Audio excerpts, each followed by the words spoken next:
Hello everyone and welcome back to Let's Play The Legend of Zelda Ocarina of Time. In the last part we finally reached Death Mountain and met the Goron leader in the process, and he tasked us with raiding this very specific place.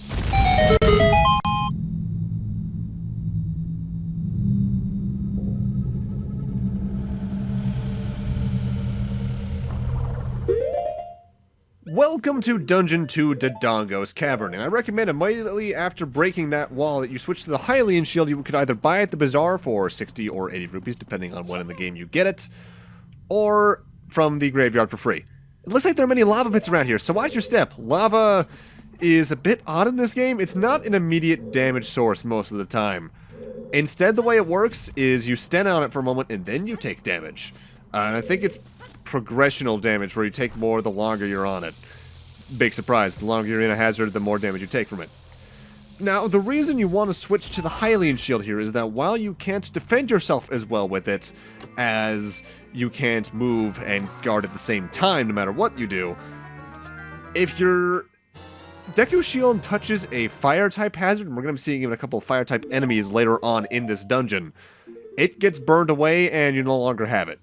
Now, thankfully, there is a method to get one back, even in this own dungeon, as you may have even heard it there for a moment. On this side of the map, even, I believe it's on the very bottom left of the map, there is a room with a business scrub you can use a bomb flower to open. And I forget how much it costs. I want to say either 30 or 40 rupees. You can buy another Deku shield from him. In case you're wondering how you stun a business scrub when you don't have a shield to reflect the nuts, the Deku nuts back at him with, you have Deku nuts. They work as a stunning thing even against most scrubs. I think the standard Deku scrubs are the only ones they don't work against. And also in this room we have the starting appearance of a new enemy. These are Beamos. You can only kill them with bombs. If you get near them when their eye is rotating and it sees you, they fire a laser beam at you, straight and simple. Although you want to be careful when you kill them, as the bomb can hurt you, as can their first explosion, and their head will also fall off and then explode. Similarly to these baby Dodongos. When you kill them, they blow up and die. And I think I could actually have grabbed a secret in here just using them on their own, as there's a bombable wall on that little passage that way it looks like to the south on the map there. And I think if you place a baby Dodongo right next to it and it explodes, it'll open the wall, but I honestly couldn't remember, so I didn't try it. And we need to push this particular statue onto that switch, as that is our first pressure-sensitive switch.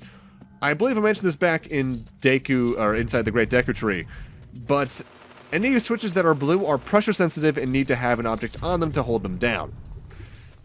Usually they give you more than enough opportunity to actually put an object on them, though. And here we have our first proper mini-boss. These are they Lizalfos in this game or Dinalfos in this game? I think they're Lizalfos. These things are rather aggressive enemies, even though there's always two of them at a time. But they're honorable in that they only ever fight you one at a time. If you get enough damage on them, they'll occasionally jump over you and try to strike you from behind. But especially with this shield, it's relatively easy just to press the R button once they start jumping to avoid all damage in total. And they'll try to strafe around you and block some of your shots every now and then, but relatively speaking, they're pretty simple enemies. Very few enemies in Ocarina of Time pose much of an actual threat on their own. It's usually just either the amount of damage they do is punishing enough, especially for what point in the game they might be at, or that they're just there to annoy you in the case there's a puzzle in the room. There's only maybe two enemy types off the top of my head that are actual threats on their own right. And we won't see one of those until at least part 15, I think. And the other one until close to the end of the game. Either way, moving on. We actually have a room. I have only ever gone into this room once before this, maybe twice, and we have another Deku scrub here. I believe this one off the top of my head sells Deku sticks, because we're going to need them in the next room. Because in the next room, we have to light up some torches, because that's all you would ever use Deku sticks for. That's not just a higher damage source. Let's see, did I have the right Deku sticks? Yeah, one piece for 15 rupees. Whenever you say no to a Deku scrub or you buy the item and they leave, If it's a case like this where they sell you a replenishable item like Deku Nuts, Deku Sticks, or Slingshot Bullets, even Deku Shields, they'll come back, I believe, if you just leave the area and come back. And here we have normal Dodongos. These things cannot be damaged from the front, so you need to work your way to the back of them and then attack their tails. I try to go for jump slashes, but the hitbox and the jump slashes are very often just big enough that you'll get blocked by the armor anyway, which kind of sucks. Their fire breath can do some decent damage, but the biggest threat's actually when you kill them, as if you don't get away from them fast enough, they do explode like the babies, and that explosion hurts. A lot. Whenever you attack their tail as well, they try to spin around in a circle to counter your circle strafing, but if you just back away, you don't have to worry about that too much. Their bigger cousins in Majora's Mask swung around a lot faster, and also just did more damage, period, with their swings. You don't need to take out the Dodongos here, you can just straight up ignore them. I'm just taking them out to make things a bit easier. Also, I think if you sneak attack some enemies like that, you do more damage sometimes, depending on the enemy, because that definitely, the other Dodongos definitely took more than one jump slash.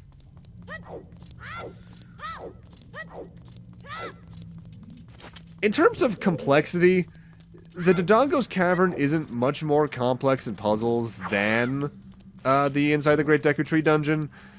The biggest difference here is the length of the dungeon, as well as the complexity of the enemies, honestly, more often than not. There's a lot more back and forth in this dungeon compared to the Great Deku Tree, which was very much you go here, then you go here, then you go here, and then you're done with the dungeon.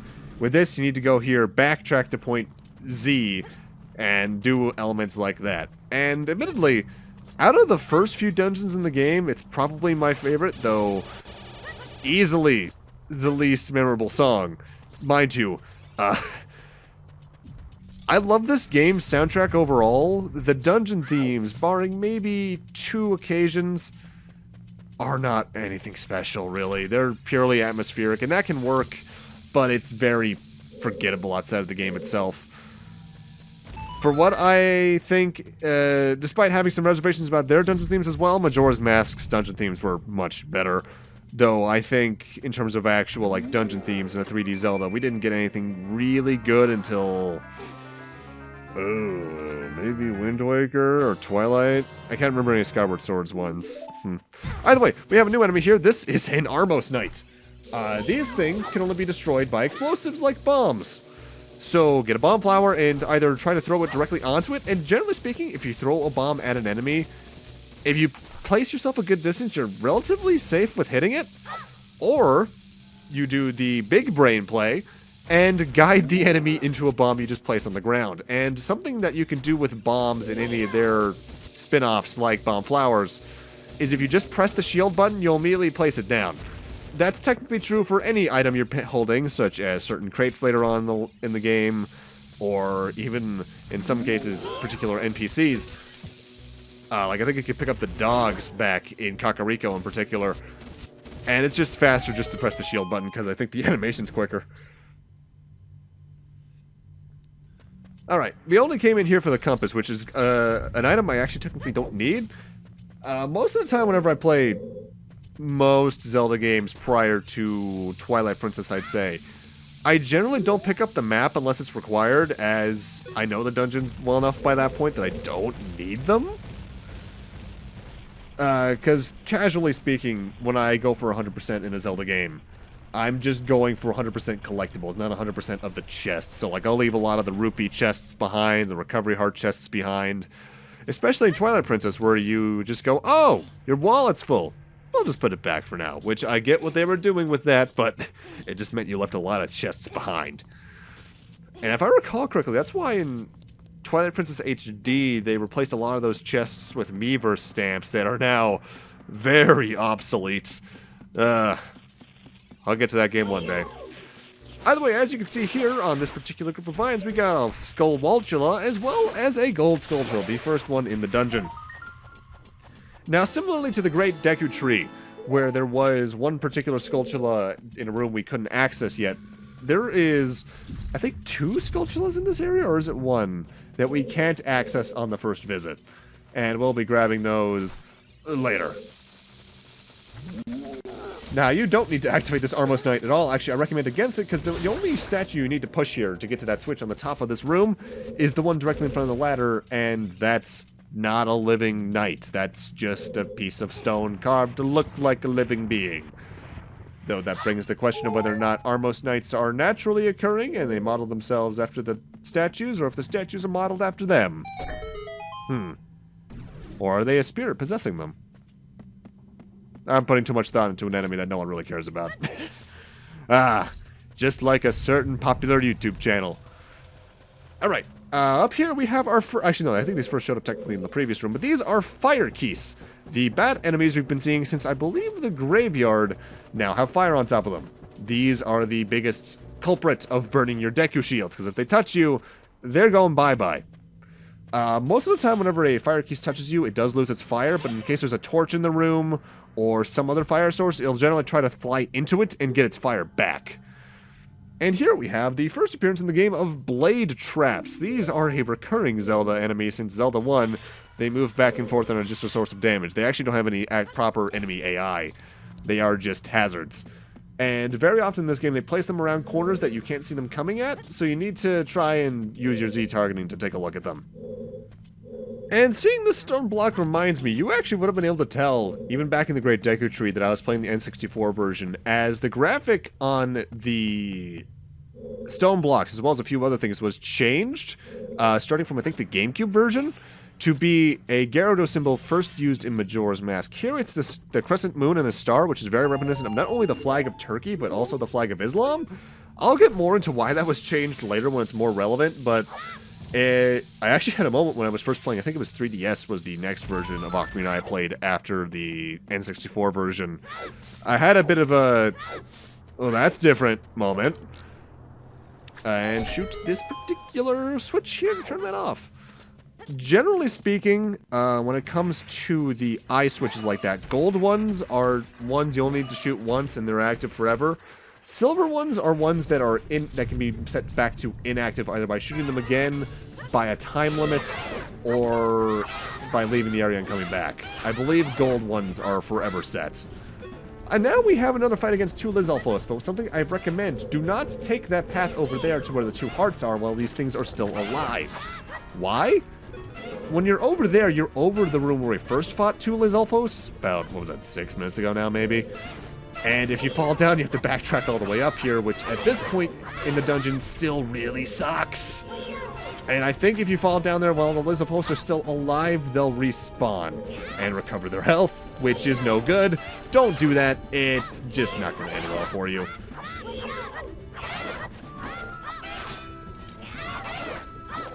Something I've definitely seen happen in this dungeon, though, particularly this room and the previous Lizalfos room, is I've seen people both get stuck down in the lava down there just because the Lizalfos, when you climb back up, stun you and just hit you back immediately.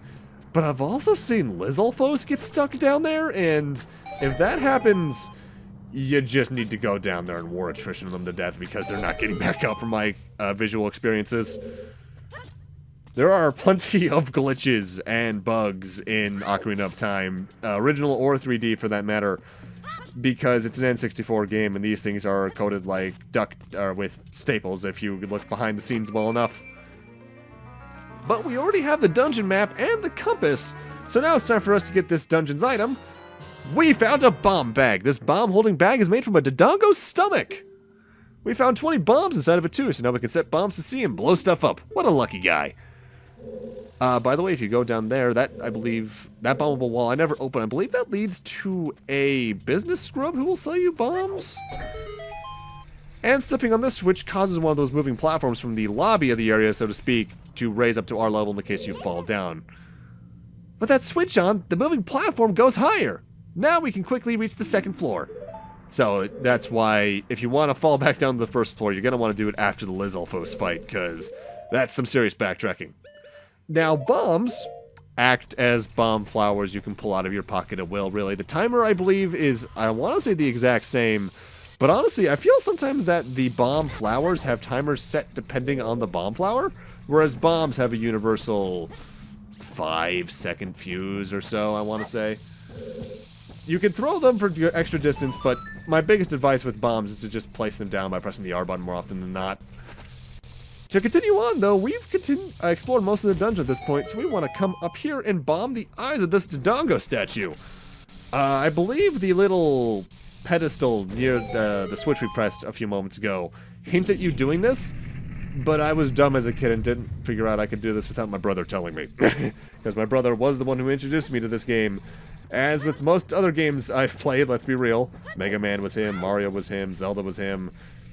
And I remember deliberately having him stand by and help me with a lot of, not puzzles in the game, but figuring out where to go next. This was like the only puzzle, I think, in the first third of the game maybe, that he actively had to help me with because I just couldn't figure it out because I was a dumb child. And moving on, we can now head this way, but I'm actually forgetting about something. You might remember in the room with the baby Dodongos earlier, there was a wall I mentioned we could bomb, but there was no bomb flowers in that room. So I need to backtrack over there now that I have the bomb bag to take care of that. Again, I believe you can take care of this if you just use the baby Dodongos to your advantage. I just forgot to because I was more focused on the puzzle in front of me. And the only thing in here, I believe, is some keys that can become fire keys if you let them get to the torch, and a gold sculptula. I'm trying to remember if that's the last gold sculpture we can get here on this visit. I want to say it is, but I might be forgetting one in the next 5 minutes. In fact, I actually think I am, because I just remembered another room that's at the northern end of this room. Now, more often than not, in the dungeons in this game, when you're generally close to the boss fight, there's usually a pot that contains either a fairy or a bunch of hearts just plastered across the floor. In the Great Deku Tree dungeon, there was hearts just plastered in the lake before Gohma. But in this room in particular, there is a pot. Well, not this room, the previous room I was just in.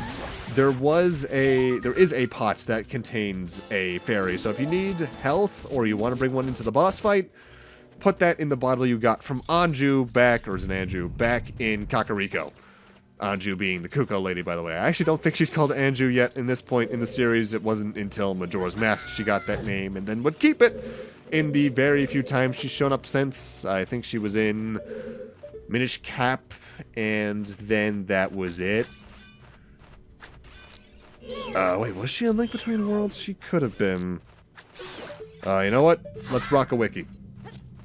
Ocarina, Majora, Minish Cap, Animal Crossing? Oh.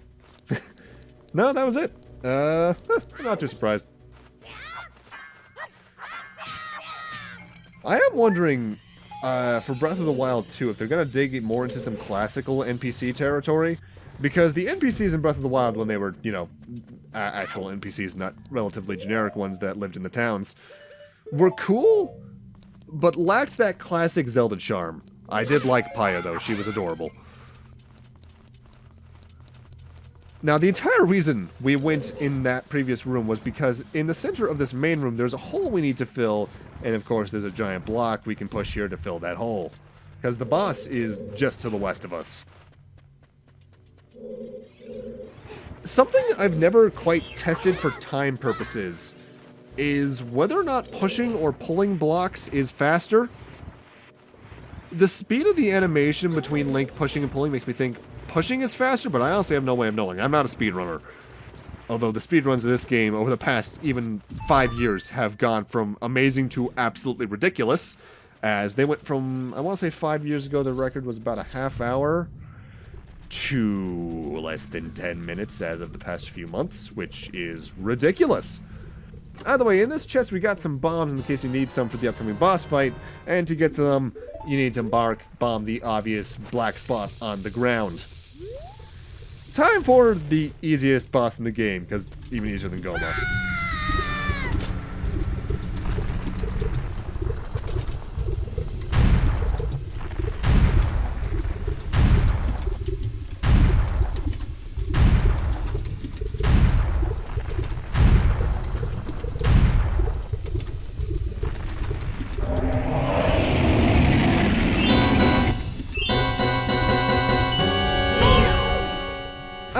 So to take a book out of Zelda, page out of Zelda 1's book rather, King Dodongo is vulnerable to bombs whenever he opens his mouth to breathe fire at you, in which case you can either swing your sword or use Deku Stick jump attacks, which is what I recommend, to do a lot of damage really quickly. If you run out of bombs, there are bomb flowers located in the corners to help you out. And the corners are actually the safe spot for his other attack, which is rolling. He'll roll, I think, generally from one corner to the opposite corner, and by opposite I mean out of the 4. So if he's on the top left corner, he'll go to the bottom right. But he's slow, he doesn't have much HP, he doesn't even hurt that bad. The lava's a bigger threat than him, depending on how egregious you are with your movements. As long as you have a lot of bombs and you don't throw them recklessly, he's pretty easy.